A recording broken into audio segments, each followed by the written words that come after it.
Welcome to the Slop Farm. Enjoy the video. You start by confirming system requirements and updates because Defender relies on current signatures and platform fixes. Once done, open Start, type Windows Security, and launch the app with an admin account. Next, choose Virus and Threat Protection so you can take immediate action. Make sure to enable automatic updates and cloud-delivered protection. This keeps detection current. These steps get Defender active now, so you can move to configuring scans and protections that actually stop threats. You now configure the core protections because settings determine coverage and performance. First, pick a scan type: quick for fast checks, full for deep inspection, custom for specific folders.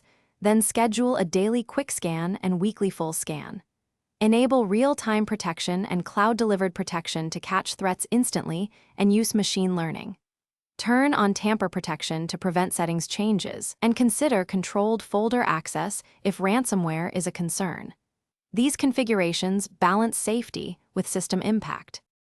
You finish by validating protections and addressing any detections so the system is secure. Run a full scan, then review results, quarantine or remove threats and restart if required.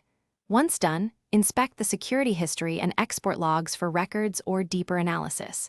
If Defender behaves oddly, update definitions, reboot, and run Microsoft Defender offline. This removes persistent malware before Windows starts.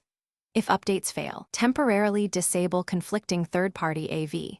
Then re-enable Defender and repeat the offline scan.